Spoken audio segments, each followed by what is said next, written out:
it's Jennifer. The shadows are a little bit weird. I might change the lighting. Possibly, but not right this second.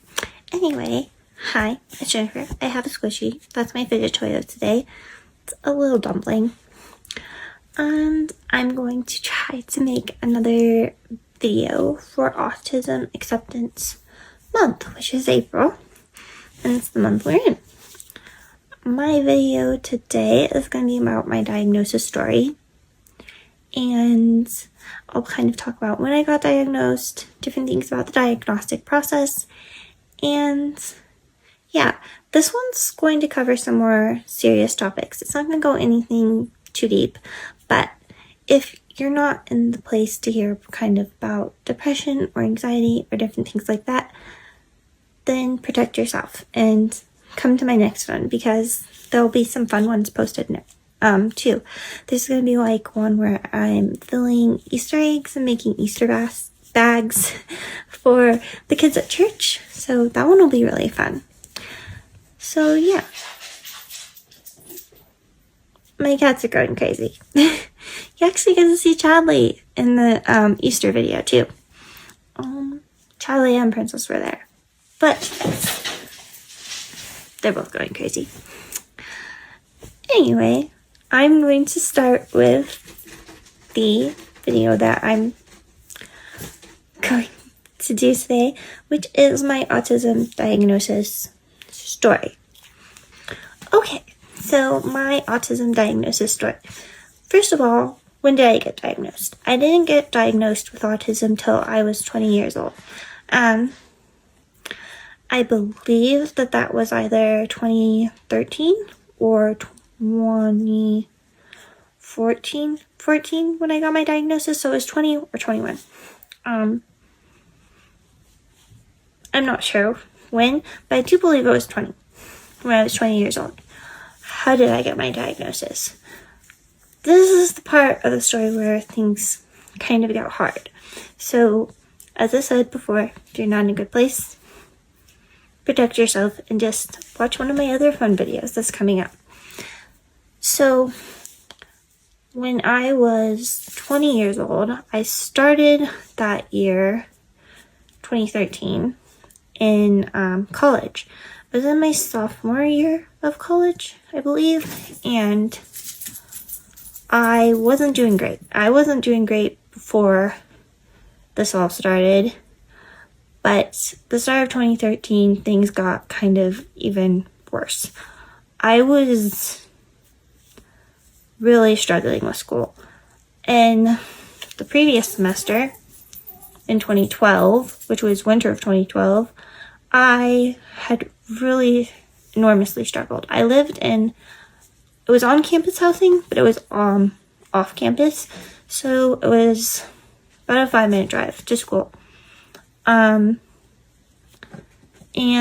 I just really struggled with like my roommates, with finding friends that year, with getting acquainted, with classes. I didn't have any accommodations in my classes at this point. I did when I went to elementary and middle school, high school, most of high school. Junior year, they kind of told me that I wouldn't be able to get accommodations in high school, and they thought that I could thrive without them. I had already had a diagnosis of ADHD prior to my autism diagnosis, and I'm still diagnosed with both. So I have autism, but I also have ADHD. So they're two different sides of me. I often find that they conflict. But back to the story. So winter semester of 2012, I really wasn't doing well. I wasn't thriving. I was struggling with a lot of my classes. I was going to like every school tutoring session that I could find at my campus in college for my classes, especially my science classes, because I was really, really struggling there. But I still wasn't making good grades on my test or my papers or my work. And I ended up not passing most of the classes that semester. I might have passed like 1 or 2. I was taking a full load at that point, which for an elementary education major, which was what I was at the time, was 18 credits, I think. So it was a lot. It was, and I was really struggling. So fast forward to the winter semester that starts. I moved back to on-campus housing. So these dorms were on school property. You didn't have to drive to get to classes or anything else. It was just a walk. There was like a little pond, and dorms were over here, classes were over there. You just had to walk.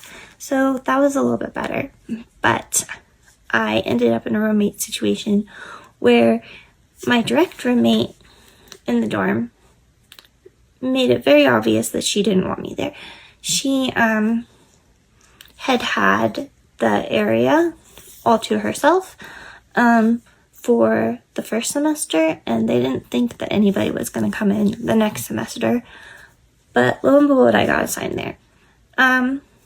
So I ended up struggling even more in classes.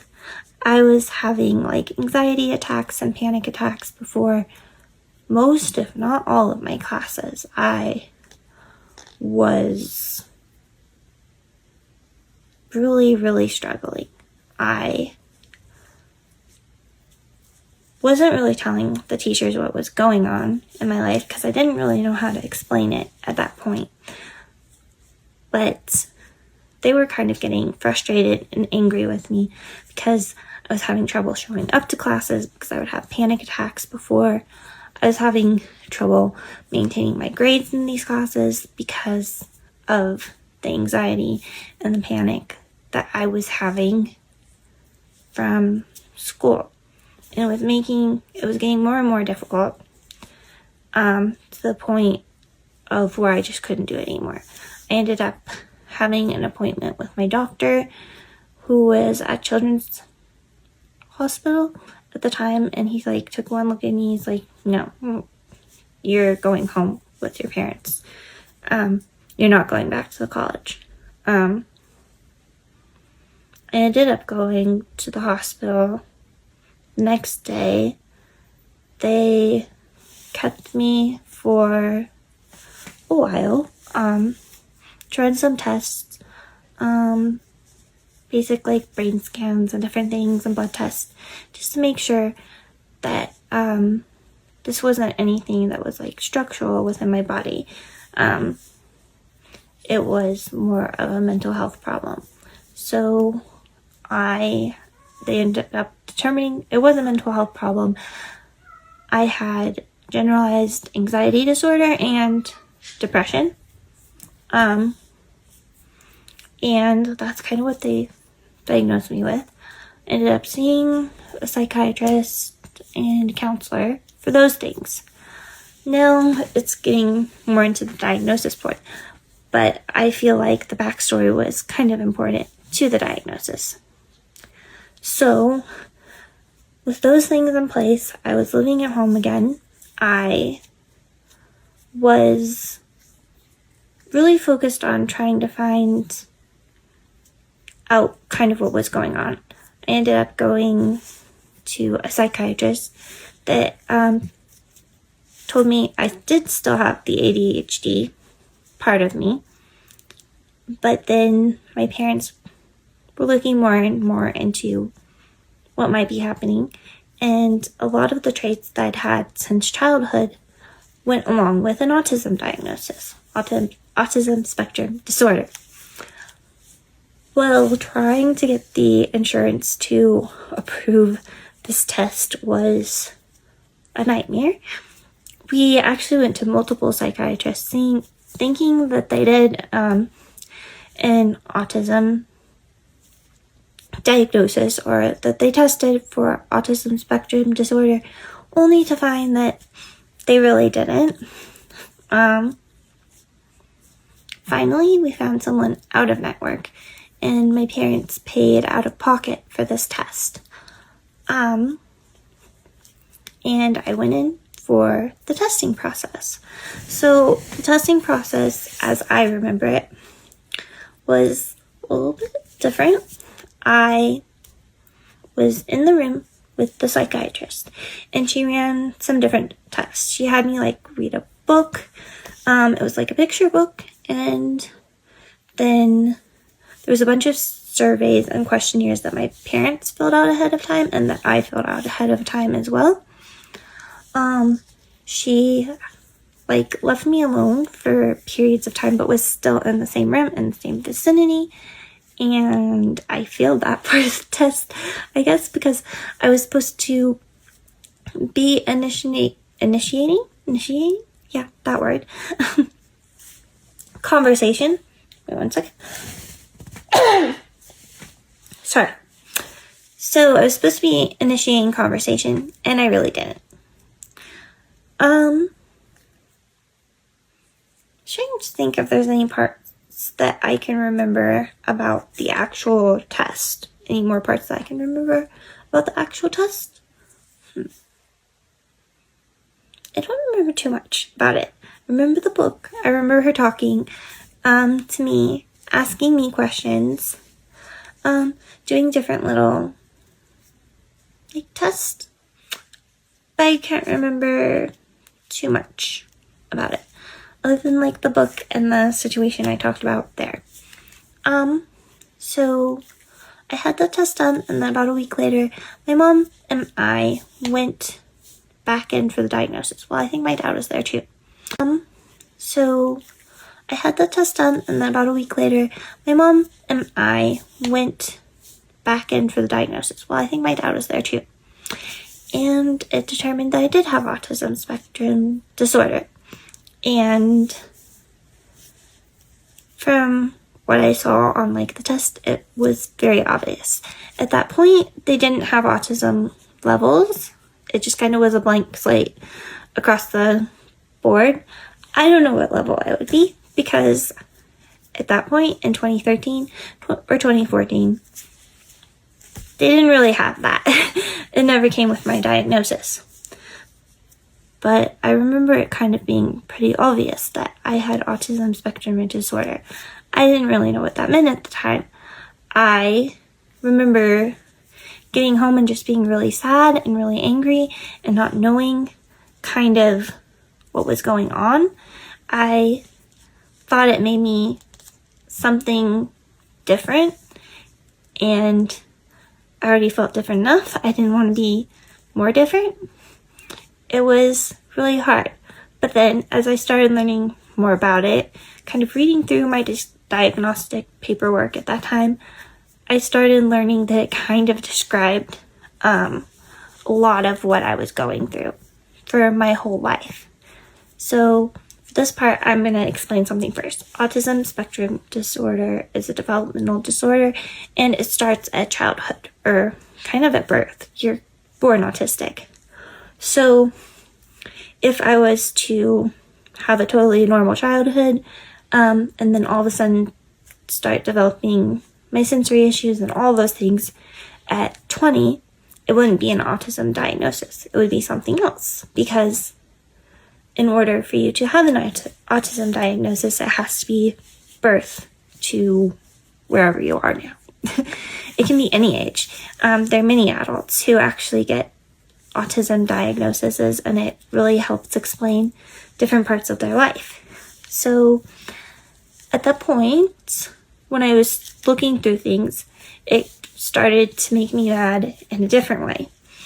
I had an ADHD diagnosis since I was 8, but I didn't have this diagnosis. This is going to be hard. I'm going to try to keep it together. I'm surprised I kept it together through the college stuff, because for the longest time, that made me cry. But I had an ADHD diagnosis since 2nd grade, but my whole life, my whole childhood and school days, I had been labeled many things. I was labeled weird. I was labeled strange. I was labeled stupid. I was labeled so many things. Ugly, weirdo, I had so many different names that had been assigned to me throughout my childhood. And I'm like, I always felt like there was a missing piece. Like, who am I? Like, why am I so weird? Why can't I just be like the other kids? Why can't I just fit in? Why am I like this? Kind of. And the ADHD didn't explain all of it to me. I was super shy. I felt so much social anxiety when I was around other kids. I could be really weird in conversations, and other kids would just be like, what's she doing? What's she talking about? And so when I finally had that piece of the puzzle at 20, it kind of made me mad, because what I wouldn't have done to have that piece of puzzle when I was younger, what I could see how much it would have benefited me if I knew then what I know now. I, in that moment, basically just wanted to have this piece of puzzle sooner. And not only that, a lot of services that we're kind of looking into at that point expired when you turned 18. So it was hard to try to find help that was, number one, geared for a young adult, and number two, that was within our insurance coverage. The diagnostic psychiatrist, she had recommended a few things that, like, she did that she thought would be helpful. Some social groups, some groups to learn, like, life skills and different things. However, none of these were covered under the insurance that I was currently under with my parents, and we couldn't afford to pay for it out of pocket, at least not all of it. We had already paid hundreds of dollars for just the diagnosis, and it would be hundreds of dollars each time if I were to go to a group or to a treatment that was out of network, and I probably need to go to this treatment or these social groups for years on it. And it would likely be happening weekly, so like hundreds of dollars weekly. That's really hard to afford for anyone. So there was a lot of anger that developed from the diagnosis standpoint, because I just wanted it so bad to have happened sooner. It's like, I hear some autistic parents, so like parents of autistic children, who are like, sometimes like, I'm not gonna tell my kid they're autistic, like, I don't want them having that label, I don't want them to grow up thinking that they're like different. Your kid already knows they're different. If you have an autistic kid and they're in school, they know they're different. They know they're weird. They're getting labels, and they're not nice. They're getting the label of the weird kid, the awkward kid, the shy kid, the ugly kid. But when I had this label, the other label of autism, I was starting to learn that there was positives and negatives, and it's not all a bad thing. And it's a much better label than the millions of labels I had grown up with. So there was some anger that came with it, but then eventually I kind of found peace with it. I wanted to get the resources. I kind of understood that they weren't obtainable to me at that point in life because of how expensive they were. But I was coming to peace with it. I was finally had this piece of the puzzle that I never knew for years on end. From the time I was 0 to the time I was 20. I never knew that I was autistic. And so many of the things just like made sense. It's like, this is why I do this. This is why I get stressed out when there's like so much noise. This is why I'm super awkward and shy when it comes to conversations. This is why I have so much social anxiety about like going into a store by myself.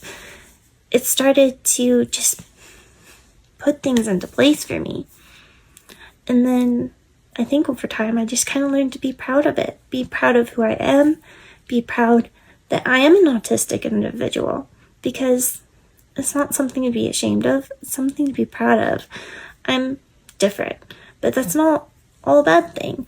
I can think of things in different ways. As I mentioned in my last video, I have skills and talents that I wouldn't have if I wasn't autistic. And even though there's many things that I struggle with, there's also many beautiful things to being autistic. I think my favorite one would probably be seeing the world in a different way. Because, yeah, I'm getting to experience the world in a way that's unique to me as an autistic individual. Sure, it may be frustrating when lights and sounds are so bright and intense, but it makes it so much easier to recall memories. Like later on, I can recall what it smelled like, what it felt like, what was the light like, what was I hearing at the moment. Those things help me recall treasured memories with much clarity. I still have the squishy. It also brings me, I was trying to think of the other one. Give me a second.